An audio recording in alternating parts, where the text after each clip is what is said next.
I set myself the challenge to watch every single episode of Doctor Who ever made, from 1963 right up until the modern day, and do it all in 1 year. So far we are this far through the 4th Doctor's era, and this far through the show overall. We're in season 12. Newly regenerated, the Doctor finds himself surrounded by the Brigadier, Sarah Jane Smith, and the Unit HQ Doctor, Harry Sullivan. One of these three is an imbecile who makes rocks fall. Can you guess which one it is? Put your answer in the comments now and find out at the end of the video. The Doctor is eager to leave in the TARDIS. He doesn't say where exactly he wants to go, but I like to believe he's on his way to return Susan's shoe. It's been 330 episodes so far, and as far as we know, she's still hobbling around that post-apocalyptic Earth with only one shoe on. He thinks we forgot about the shoe. I won't forget about the shoe. Hashtag return the shoe. The Brigadier and Sarah convince the Doctor to stick around to help out with a robot who is so powerful it can crush dandelions underfoot. Taking Harry and Sarah Jane on the only trip in the TARDIS that will happen this season, the Doctor arrives on the Ark in space, similar to, but legally distinct from, the Ark, which was in space, but is not the Ark in space. This Ark left Earth for a different cataclysm, and to ensure the freshness of its humans, it put them all into storage before they left. But now some of the humans are waking up, and they've accidentally gotten caught on the bubble wrap they were stored in. It's turning them all into giant flies.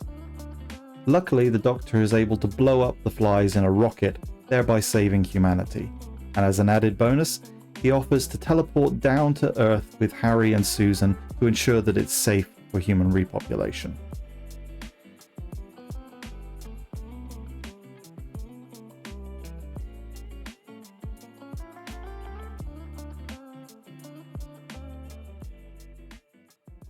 On today's episode of Country File, Harry talks about rocks. Better not make any of them fall, Harry. Landing in what is definitely post-apocalyptic London and not a Dartmoor Heath, the Doctor, Harry and Sarah come face to face with Commander Styre, another of the Sontarans that the Doctor and Sarah previously encountered in medieval England. The Sontaran from that story was Commander Lynx, and thanks to them being a clone species, Lynx and Styre are absolutely identical despite looking completely different. The Doctor is able to defeat Styre and in the process convince the entire Sontaran fleet that Earth is not worth invading. The Doctor, Harry and Sarah then return to the transmat beam to teleport back up to the Ark.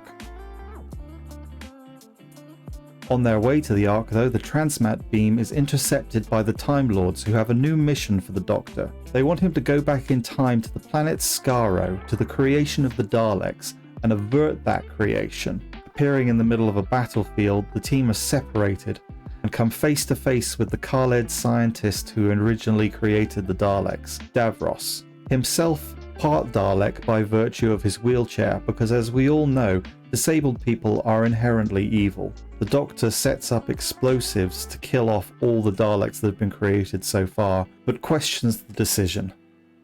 Does he have the right to wipe out an entire species? Turns out the answer is yes, and he does, conclusively killing all of the Daleks forever. This story was a little bit dull, if I'm honest. Not my favourite. What's that noise?